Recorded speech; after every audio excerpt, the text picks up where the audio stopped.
Menyeruaknya beberapa kasus korupsi dana PEN menjadi cermin bahwa ada kelemahan dalam tata kelolanya. Bahwa terdapat beberapa hal yang memunculkan potensi penyelewengan dana PEN. Pemerintah perlu menyiapkan langkah mitigasi yang serius. Tanpa serius mengambil langkah cepat, ratusan triliun dana PEN yang digelontorkan dapat berakhir masuk ke kantong pejabat rakus.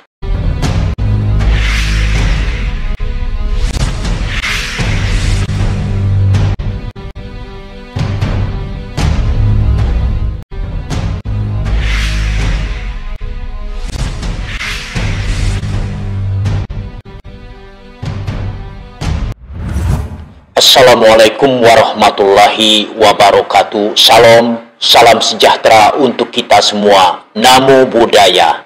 Om Swastiastu, salam kebajikan. Patut kita apresiasi bahwa tentunya ini adalah langkah konkret. Komisi Pemberantasan Korupsi (KPK) sudah menetapkan 2 tersangka dalam kasus suap dana pemulihan ekonomi nasional atau PEN. Hal tersebut tentunya memberikan sinyalemen bahwa dana PEN tersebut sangat dipandang perlu untuk mendapatkan pengawasan yang ketat.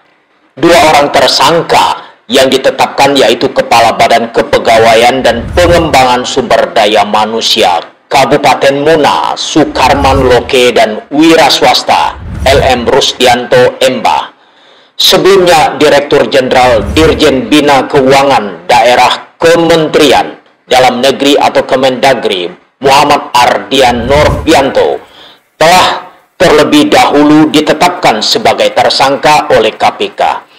KPK menetapkan Muhammad Ardian Nurbianto, mantan Dirjen Bina Keuangan Daerah Kemendagri, sebagai tersangka kasus suap pengurusan peminjaman dana PEN daerah tahun 2021 Kabupaten Kolaka Timur. Kasus suap dana PEN tersebut berkenaan dengan pengajuan pinjaman dana PEN tahun 2021 sebesar 350 miliar rupiah untuk Kabupaten Kolaka Timur, Sulawesi Tenggara. Ketiga tersangka diduga menerima suap dari Bupati Kolaka Timur nonaktif Andi Maria Nur untuk persetujuan pengajuan pinjaman dana PEN. Jumlah suap yang diterima disebut-sebut mencapai 2,4 miliar rupiah. Penetapan tersangka ini merupakan pengembangan operasi tangkap tangan OTT KPK pada akhir tahun 2021 terhadap Bupati Kolaka Timur Andi Maria Nur serta Kadis Lingkungan Hidup Kabupaten Muna, Laude M. Syukur Akbar. Sebelum kasus tersebut, korupsi dana PEN daerah juga terjadi di Bali. Pengadilan Tipikor dan Pasar telah memvonis mantan Kepala Dinas Pariwisata Buleleng bersama 7 koleganya di Dinas Pariwisata karena kasus anggaran kegiatan operasional pemulihan pariwisata yang bersumber dari program PEN. Bahwa kasus tersebut membuktikan adanya celah korupsi dalam pinjaman dana PEN untuk daerah. Sayangnya tidak banyak pihak yang memberikan perhatian terhadap kebijakan PEN, padahal anggaran yang digelontorkan sangat besar. Anggaran dana PEN terbilang tinggi dari tahun ke tahun. Pada tahun 2020, saat pertama kali diluncurkan, anggaran PEN mencapai 695,2 triliun rupiah. Anggaran PEN kemudian meningkat pada tahun 2021, yaitu mencapai 744,77 triliun rupiah. Dengan serapan 88,4% atau 658,6 triliun rupiah. Pada tahun 2022, anggaran PEN turun menjadi 455,62 triliun rupiah.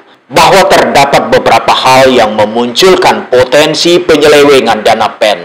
Menurut kajian KPK, pinjaman PEN daerah menyimpan permasalahan. Di antaranya belum memadainya pengaturan pengawasan atas pelaksanaan pinjaman PEN daerah. Selain itu, belum ada mekanisme koordinasi dalam penilaian pinjaman PEN daerah. Belum memadainya instrumen untuk menilai korelasi usulan pinjaman daerah dengan PEN.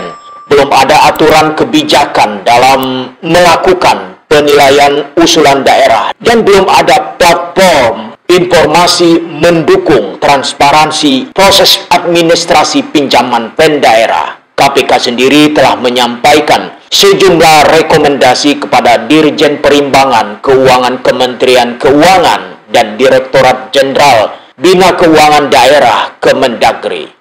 Menyeruaknya beberapa kasus korupsi dana PEN menjadi cermin bahwa ada kelemahan dalam tata kelolanya. Dalam laporan hasil audit BPKRI tahun 2021 terhadap penanganan COVID-19 dan pemulihan ekonomi nasional (PCPEN) tahun 2020 ditemukan beberapa masalah. Misalnya penyusunan program dan perubahan program PCPEN pada Kementerian Keuangan yang belum sepenuhnya didukung dengan data atau perhitungan yang andal. Temuan lainnya, perubahan tujuan dan besaran anggaran yang tidak didukung perencanaan yang cukup. Pertanggungjawaban dan pelaporan termasuk kegiatan pengadaan barang jasa belum memenuhi ketentuan perundangan.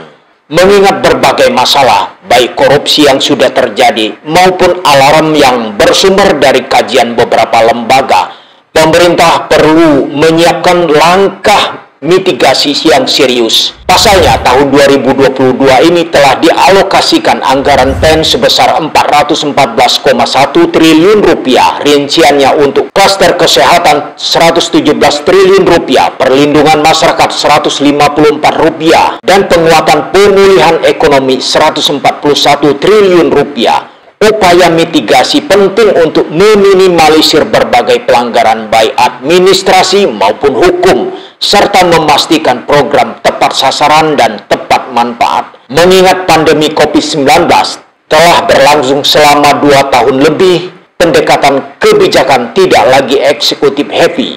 DPR harus mengambil peran penting untuk memastikan pemerintah menjalankan temuan BPK dan menindaklanjuti rekomendasi dari berbagai kajian yang dilakukan KPK maupun organisasi masyarakat sipil.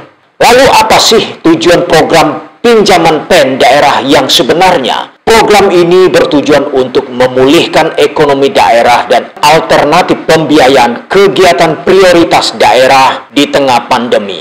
Pemerintah memberikan pinjaman untuk daerah sebagai bagian dari program PEN. Pinjaman tersebut disertai dengan jangka waktu, jadwal pengembalian, bunga pinjaman, dan aturan-aturan yang mengikat lainnya. Apabila sudah jatuh tempo, artinya pemerintah daerah wajib mengembalikan pinjaman pokok beserta bunga pinjaman. Satu sisi pinjaman PEN daerah ini dapat dilihat sebagai upaya positif untuk pemenuhan kebutuhan daerah di tengah ancaman defisit anggaran daerah. Namun di sisi lain, pinjaman ini akan menimbulkan problem serius, khususnya jika tidak cermat didistribusikan pemerintah pusat dan dikelola oleh daerah.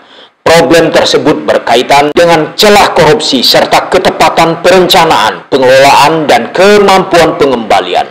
Setidaknya terdapat 4 persoalan berkaitan dengan pinjaman PEN daerah. Pertama, celah suap dalam pemberian pertimbangan, penilaian, dan penyaluran pinjaman yang melibatkan pihak-pihak terkait, seperti Kepala Daerah, Kemendagri, yang memberikan pertimbangan permohonan, DJP Keuangan, Kemenkeu, PT Sarana Multi Infrastruktur, PT SMI, ataupun broker yang berpotensi memperantarai pihak-pihak tersebut.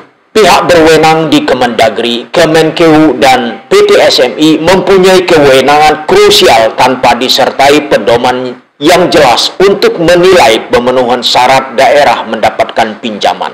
Peraturan Menteri Keuangan PMK nomor 105 tahun 2020, JO PMK nomor 179 tahun 2020 tentang pengelolaan pinjaman PEN pemerintah daerah. Misalnya tidak memuat prioritas program dan kegiatan yang dapat didanai dari pinjaman PEN. PMK hanya secara umum mengatur persyaratan yang salah satunya keharusan daerah pengusul pinjaman memiliki program pemulihan ekonomi daerah yang mendukung program PEN. Program dan kegiatan prioritas tersebut penting sebagai pedoman bagi daerah serta penilai pemberian pinjaman. Kedua, tidak adanya pedoman dan standar minimal untuk secara periodik memonitor, menilai, dan mengevaluasi implementasi program serta ketidakjelasan masa pelaporan penggunaan dana PEN.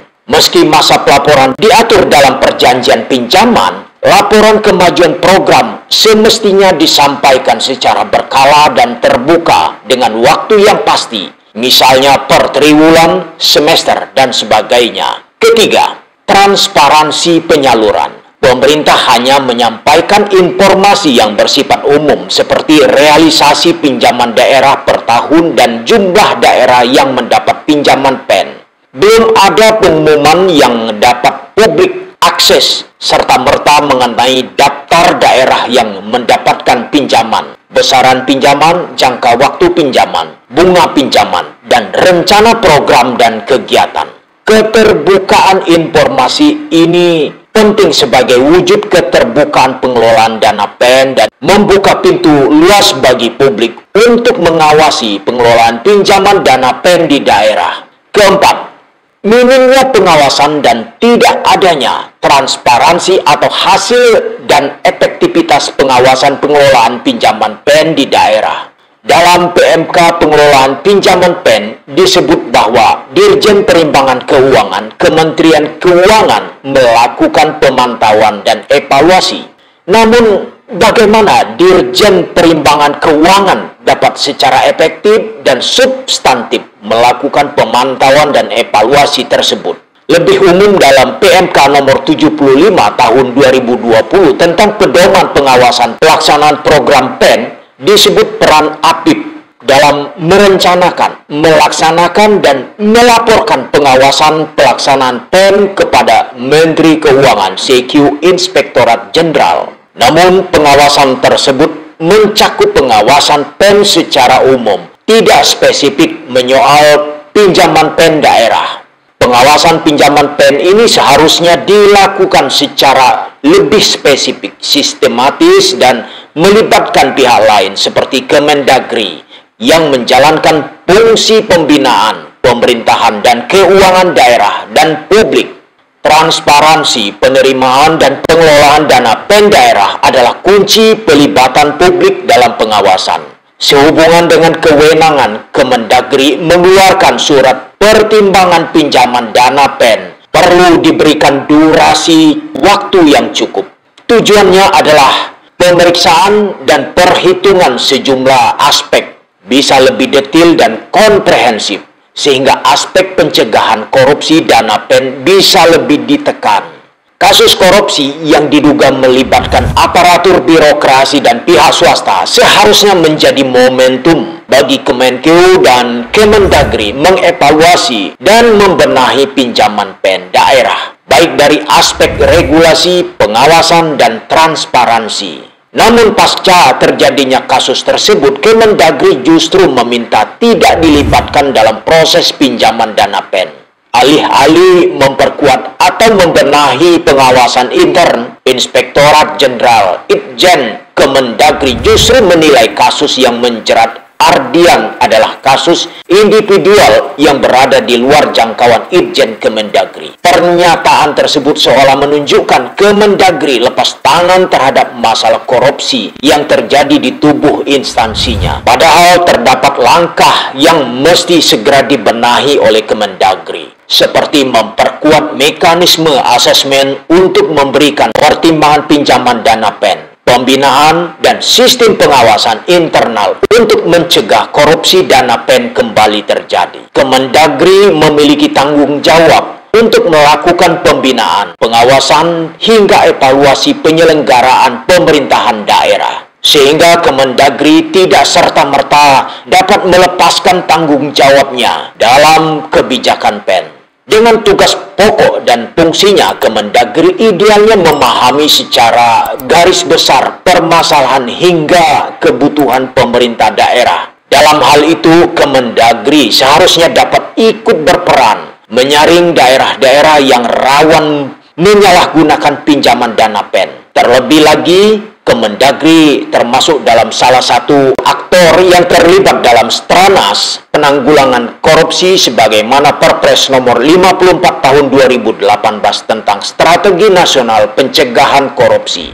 Keacuan Kemendagri menandakan tidak ada pelajaran yang diambil dari kasus korupsi dana PEN yang kerap terjadi. Dana PEN rentan untuk disalahgunakan. Oleh karenanya, pengawasan mesti diperketat. BPK dapat lebih gencar dalam melakukan audit, baik secara berkala ataupun investigatif. Aparat penegak hukum mesti lebih memperkerat pengawasan dana PEN mulai dari perencanaan hingga penggunaan. Selain itu, perlu ada pedoman pengawasan yang lebih rinci terhadap masing-masing peruntukan dana PEN, seperti PEN untuk pinjaman daerah hingga korporasi atau UMKM. Aparat penegak hukum juga dapat berkoordinasi dengan tim pengawas dalam masing-masing peruntukan dana PEN. Dengan dalih kedaruratan, PEN menjadi kebijakan yang longgar sehingga rawan disalahgunakan oleh banyak pihak. Maka penyelewengan dana PEN akan terus bermunculan. Tanpa perbaikan tata kelola, transparansi, dan pengawasan yang ketat terhadap kebijakan tersebut, maka penyelewengan dana PEN akan terus bermunculan. Bahwa bagaimanapun juga peran masyarakat sipil dan jurnalis serta lembaga swadaya masyarakat atau LSM dalam mengawasi program pemerintah pada era pandemi semakin penting. Mengingat sistem pengawasan internal pemerintah yang tidak berjalan efektif. Tanpa serius mengambil langkah cepat, ratusan triliun dana PEN yang digelontorkan dapat berakhir masuk ke kantong pejabat rakus. Dengan saya, Kalturo. See you again.